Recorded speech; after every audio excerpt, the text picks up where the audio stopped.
来吧，新玩具！今天我们来玩 NA 的天火两款新的重涂，一款金属色，还有一款彩透版。哇，其实我个人非常喜欢 NA 的彩透的这一个系列呀，尤其这一回天火因为个头比较大嘛，整体通透的这个大白鹅真的非常的漂亮，而且后边的这个背包吧。也是用红色的透明件做出来，但可惜驾驶舱这个地方是上了漆啊。如果这个地方把这些涂装都能做成透明的，那就更漂亮吧。前边的这个透明舱盖打开，哇，这个地方的质感很强啊，真的很希望。如果说啊，不过这个地方也不现实啊，做成透明的不结实。如果说后边这里能做成跟前边一样，那就更好看了。这架飞机通透到了什么感觉？甚至没有那种磨砂一样的材质使用啊，整体就是彩透做出来的，所以通透感会特别的强。另一架金属涂装配色，这个就厉害了，看起来好像是跟原色的那个区别不大，但其实如果对着光来看的话，冲着灯光的这个面来回过渡的时候，你会发现这个上面的白漆就类似于那种光学迷彩，它是会变色的。我不知道镜头里边展现的强烈不强烈啊，但是用肉眼看的话，效果会非常的漂亮。哎，这样看效果会很明显一点。这个涂装超级好看，而且后边的两个喷嘴这回的涂装也有不同啊，有那个橘黄色的漆喷上去的效果。因为是老模具了嘛，变形我们就讲的不那么细致了，快速的来给它变个形。最主要的就是下方这里这一块的拖出，注意方向，先往后拉，再往前拖，其他的就不需要了。但彩透版这里特别要说一下，为了整体的一个通透的造型，它这回里边舍弃掉了非常多的合金零件，这个是让我个人觉得不太爽的地方。之前我们也有介绍过正逆变吧，所以这个我们就直接一笔带过来看人形。首先彩透版，哇，这个人形通透十足啊，这边稍微的翻一下派系标志，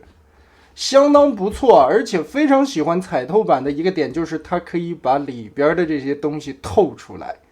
不管是在中间撑的这些位点，还有它的螺丝以及插装的位置，就像是机械内构一样透显出来，这种感觉是非常棒的，而且就莫名的很科幻，很有机械的质感。而金属配色的这个呢，在人形下的展示啊，这个光学迷彩一样的涂装，用肉眼看的话会更漂亮，但是灯光打得太强了，你稍微对着点光就能感受出来，这个在渐变色的时候，光一点一点的展现出来那种色彩斑斓的感觉，真的是非常非常漂亮。甚至啊，这一款的大枪上面也有做细致的那种涂装的金属色，完全喷出来的一把枪，造型也很好看。同样的问题呢，依旧是背包这个地方的并没有卡扣，后边的这两个板子呀，卡起来还是比较松的，而且如果你稍微活动一下的话，背包这里是容易松脱开的，这地方卡的并不好。除此之外嘛，就是在机型下感觉脖子那里稍微会长一点，对于G1的动画还原度来说不太好，但整体的一个变形素质是非常高的，可以说这个也是我去年吧最喜欢的 NA 的一个变形设计，相当的精彩了。可惜的是彩透版呀，它为了这个通透的质感，身上取消掉了所有的合金件，也就是说在原色金属色上边的这些地方的合金件，还有在胸部内侧这里的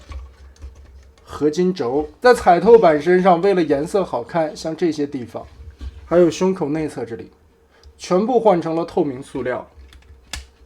不过彩透版取消合金件，这个也是 NA 由来已久的传统了，所以虽然可惜，可能也是为了保证它的一个通透感的这种效果吧，不然的话这里露着两个合金的桩子透出来，其实也不难看。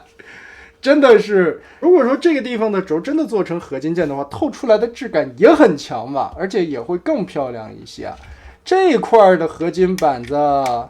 倒是也不影响，毕竟在背包的后侧嘛，其实也通透感也不至于的太明显。所以呢，能取消这两处的合金真的是让人觉得非常可惜。再有就是脚底下脚后跟的这一块也取消了合金件，之前也是为了一个配重和支撑的力度啊，所以这些合金件的取消在彩透版上边觉得非常的可惜。但说实话，这个金属色的版本，我是第一次见到 NA 它会使用这样的涂装来处理啊。虽然也不是全涂，我们看到大腿内侧的这2块裤衩的零件，这地方是白零件，以及腰部这一块，还有大臂部分、拳头部分，这些地方没有上那种光学迷彩的漆，其他的部分倒是都会有。用肉眼看非常非常的带感。总的来说，这2款天火都是那种非常漂亮的配色，很好看，很好看。那么的 NA 的这2套天火的重涂大概就是这样了。哇，这个涂装太迷人了。